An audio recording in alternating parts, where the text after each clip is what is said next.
والله فضيلة الشيخ، يقول السائل: أشعر بفتور وفوات بعض الصلوات ونوم عن بعضها مع شعور بالندم والحزن، فبماذا تنصحني وكيف أوفق فيما بقي من الشهر أثابكم الله؟ نسأل الله بعزته وجلاله وعظمته وكماله أن يجعلنا مرحومين لا محرومين. أخي في الله، الضعف في الطاعة والزهد في الخير والعبادة مرض في القلوب، ونسيان لعظمة الله علام الغيوب، فلا يضعف في طاعة الله إلا من عظمت غفلته أو أصيب بالفتنة، فالله الله تدارك نفسك حتى تفوز برحمة الله. أسعد الناس في الدنيا من فتح الله في وجهه أبواب الخير فيسره لليسرى وسهل له الذكر والهدى، وأشقى الناس من عرف الخير فتركه، وعرف البر فأعرض عنه. الله الله حينما مد الله في عمرك حتى بلغت رمضان، وحرم غيرك فاخترمتهم المنايا، وأعطاك الصحة والعافية، وأعطاك الفراغ، وأعطاك مما لا يحصي فضله فيه عليك إلا هو سبحانه وتعالى. فإن حمدت نعمة الله وشكرت فضله وأتممت ذلك بالعمل وصدقته بالعمل كنت من الفائزين. أخي في الله، إنها النفس الأمارة بالسوء، إنه الهوى الذي يضعف به العبد عن طاعة ربه جل وعلا. فاستفق من غفلتك، وانتبه من منامك، وتدارك ما بقي من عمرك. إن الله إذا أعطى العبد النعمة فشكرها بالقول والعمل والاعتقاد زاده فيها من فضله وبلغه خيرا منها فيما بقي من عمره. وأما إذا غفل مع الغافلين ولها مع اللاهين وأعرض مع المعرضين فلا يزال تنخرم منه الطاعات بعضها تلو بعض حتى ينتهي والعياذ بالله إلى أسوأ الأحوال. نعوذ بالله العظيم من الحور بعد الكور، ومن النقص بعد الزيادة، ومن العمى بعد البصيرة. وقد تسأل: ما السبيل لكبح جماح هذه النفس عن هواها؟ ولا أعلم أمرا أعظم من الالتجاء إلى الله.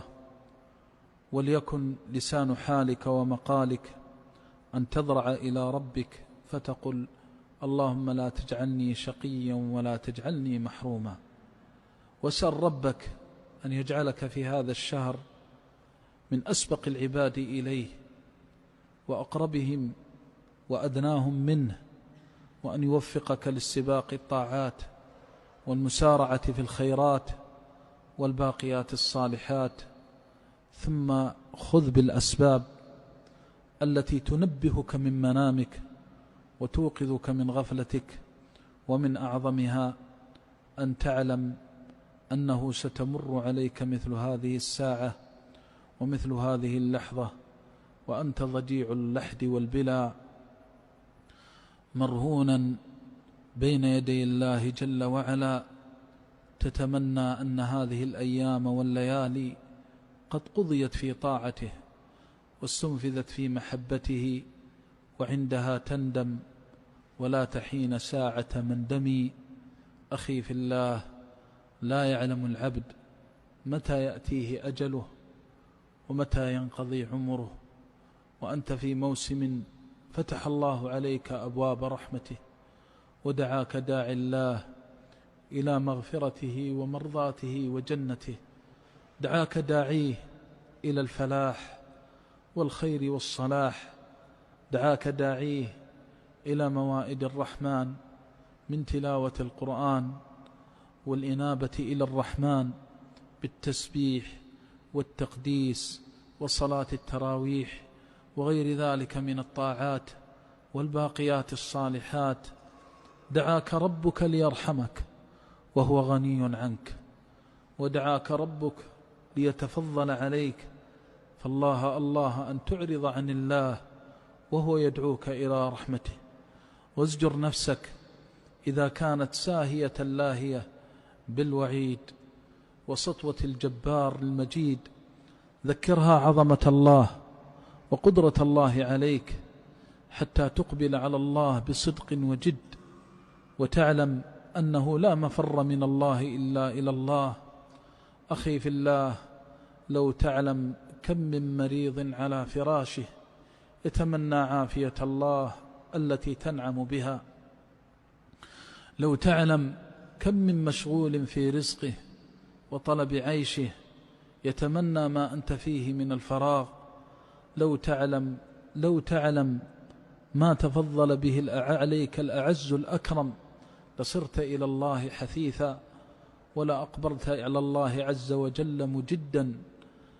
أي فتور يأتي الإنسان وهو في شهر القرآن، أي فتور يأتي الإنسان وهذه الموائد للرحمن، هذه الموائد التي في ليله وفي نهاره وفي صبحه وفي مسائه كلها تقربه إلى الله وتشحذ همته إلى الله، حتى إن الله صفد الشياطين في هذا الشهر ليجد المجدون وليثابر المخلصون المخلصون. اللهم إنا نسألك بعظمتك وعزتك وجلالك وبرحمتك التي وسعت كل شيء أن ترحم ضعفنا وأن تجبر كسرنا. اللهم لا تجعلنا أشقياء ولا محرومين.